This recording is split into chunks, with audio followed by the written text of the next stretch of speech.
नमस्कार दर्शकों, YouTube के मेरे चैनल में आप सबका स्वागत है। आज मैं वीडियो लेकर आई हूँ वृषभ लगन व वृषभ राशि के लिए राहु और केतु का राशि परिवर्तन।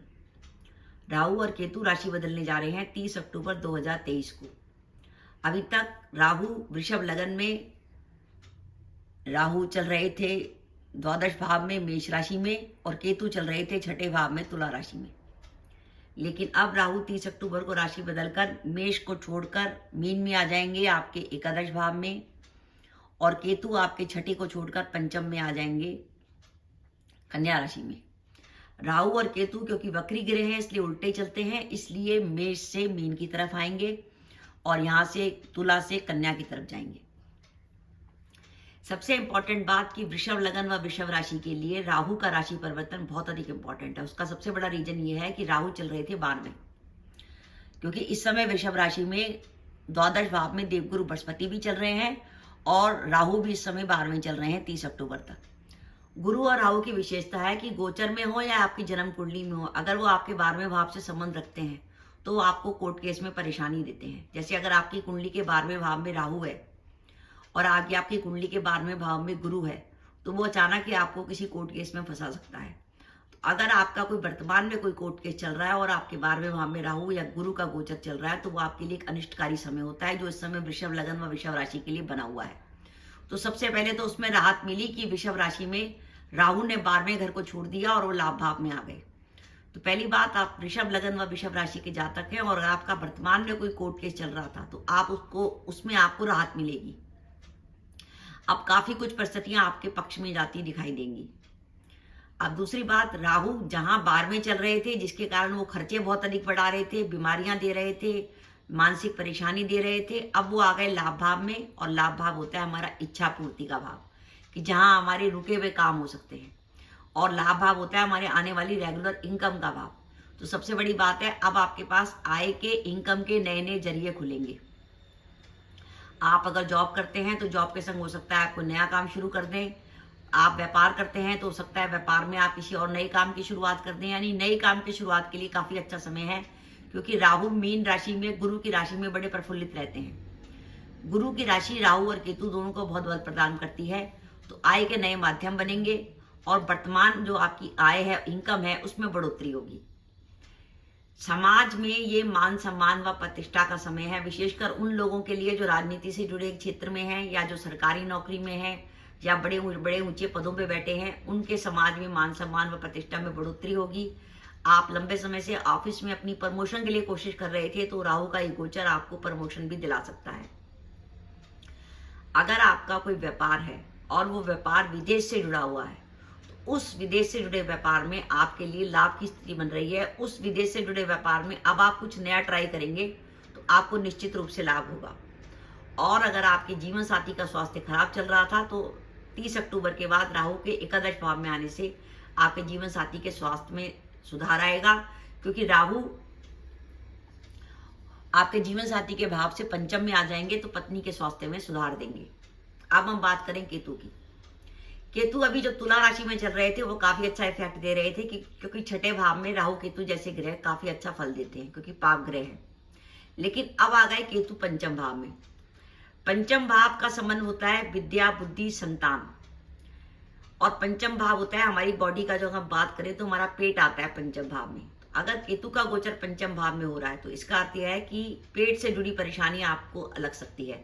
और बाई चांस आप वृषभ लगन व वृषभ राशि के जातक हैं और आपकी जन्म कुंडली में पंचम भाव में या तो स्वयं केतु बैठा है या राहु बैठा है या पंचम भाव पर मंगल या शनि की दृष्टि है, तो ऐसी स्थिति में आपको पेट से जुड़ी परेशानी कर सकती है। आपकी गैस हो सकती है, एसिडिटी हो सकती है। कोई महिला जातिका जो बच्चे के लिए ट्राई कर रही थी, संतान के लिए जो कंसीव करने की कोशिश कर रही थी, तो उसको गर्भ धारण करने में मुश्किल होगी, कंसेप्शन में प्रॉब्लम आएगी और अचानक मिसकैरेज की भी संभावना बन सकती है। ये पूरा निर्भर करेगा कि उसकी कुंडली की दशाएं कैसी चल रही हैं। अगर दशाएं नेगेटिव चल रही होंगी तो संभावनाएं बढ़ जाएंगी, लेकिन तब भी क्योंकि गोचर नेगेटिव है, इसलिए जो लेडी प्रेग्नेंट है वो अपने स्वास्थ्य का विशेष रूप से ध्यान रखें और समय समय पर अपनी जांच कराते रहें, क्योंकि ये गोचर पूरा 18 महीने के लिए है। 30 अक्टूबर से जो शुरू हुआ है वो 25 तक चलेगा। इसके अलावा जो स्टूडेंट हैं, जो पढ़ाई करते हैं, उनको पढ़ाई में प्रॉब्लम आएगी, क्योंकि केतु जो है आपके कंसंट्रेशन को भंग करेगा। आप एक जगह बैठ के पढ़ नहीं पाएंगे, इसलिए पढ़ाई में आपका मन नहीं लगेगा। इसलिए कोशिश करिए कि थोड़े थोड़े समय के लिए बैठिए और पढ़ने की कोशिश करिए। और अगर आपको पढ़ाई में ज़्यादा बाधा आ रही है तो आप मार्केट से, आप किसी भी बाहर जाकर किसी बगीचे वाले से, किसी माली से बात करके कुछ नीम के पत्ते ले आइए और अपनी पढ़ने की किताबों में डाल दीजिए, तो उनमें जो पॉजिटिविटी आएगी उससे भी आपको बहुत फायदा होगा। और अगर आपके बच्चों का मन बाकी पढ़ने में नहीं लग रहा तो आप हरसिंगार के बीज आते हैं, आप हरसिंगार के बीज अगर उन बच्चों के तकिए में डाल देंगे तो उनका मन पढ़ाई में लगने लगेगा। और स्वयं अगर आप बड़े हैं, किसी प्रतियोगिता परीक्षा की तैयारी कर रहे हैं, तो आप मार्केट में पंसारी की दुकान से हरसिंगार के बीज खरीद लाइए। हरसिंगार के पेड़ में भगवान हनुमान जी का वास माना जाता है। कहते हैं अगर किसी को कोई विपदा आ रखी हो, कोई परेशानी हो, तो हरसिंगार के पेड़ के नीचे बैठ जाए और 7 बार हनुमान चालीसा का पाठ करे तो बजरंग बली उसकी सारी समस्याओं का निवारण कर देते हैं। तो आप हरसिंगार के बीज अपने तकिए में डाल लीजिएगा तो आपको पढ़ाई में मन लगने लगेगा। और संतान से जुड़ी कोई चिंता आपको परेशान कर सकती है, संतान के स्वास्थ्य को लेकर, संतान की पढ़ाई को लेकर, अगर आपको केतु के कारण काफी परेशानी हो रही है तो आप 1 या 2 नीम के पेड़, अगर आपकी संतान की कुंडली में केतु पंचम में आया है तो संतान के हाथों से नीम का पेड़ लगा सकते हैं। और अगर आपकी कुंडली में केतु पंचम में आया है तो आप अपने हाथों से कहीं भी 1 या 2-3 पेड़ नीम के लगा सकते हैं।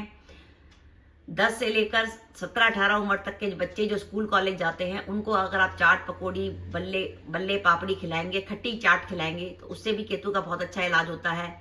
और उपाय के तौर पर आप जो है भगवान गणेश के मंदिर में कंबल का दान भी दे सकते हैं, वो भी केतु का बहुत अच्छा उपाय है।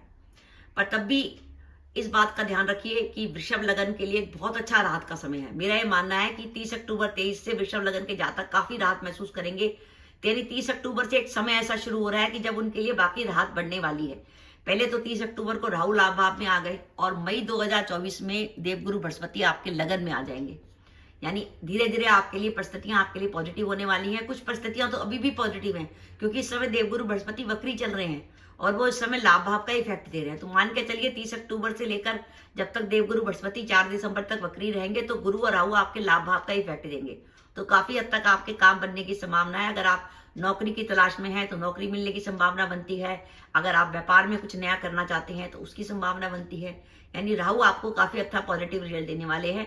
और अगर आपको राहु को लेकर कोई भी परेशानी लगे तो आप अपने घर के या ऑफिस के सफाई कर्मचारी को कुछ ना कुछ 50-60 रुपए आप अगर उसे आप दे देंगे तो राहु की कोई भी परेशानी आपकी खत्म हो जाएगी। इसका देह है। तो मेरा यह मानना है कि वृषभ लगन व वृषभ राशि के लिए 30 अक्टूबर 2023 से राहु का राशि परिवर्तन बहुत अधिक जो है सुख शांति लेके आ रहा है। आपकी मानसिक चिंताओं का निवारण होगा और आपके लिए नए रास्ते खुलेंगे। तो दर्शकों, ये मेरा वीडियो था कि वृषभ लगन व वृषभ राशि के लिए राहु मीन में और केतु कन्या में क्या रिजल्ट देने वाले हैं। आपको मेरा वीडियो कैसा लगा प्लीज कमेंट बॉक्स में कमेंट करके बताइएगा। इसके साथ ही अगर आप मेरे चैनल पर पहली बार आए हैं और आपने मेरा चैनल अभी तक सब्सक्राइब नहीं किया तो कृपया मेरा चैनल सब्सक्राइब कर दें, साथ ही बेल आइकन को भी दबा दें जिससे जब भी मैं अपने वीडियो अपलोड करूं उसके नोटिफिकेशन आपको मिल जाए और आप मेरा वीडियो देख सकें। इसके साथ ही नमस्कार दर्शकों, जय माता दी।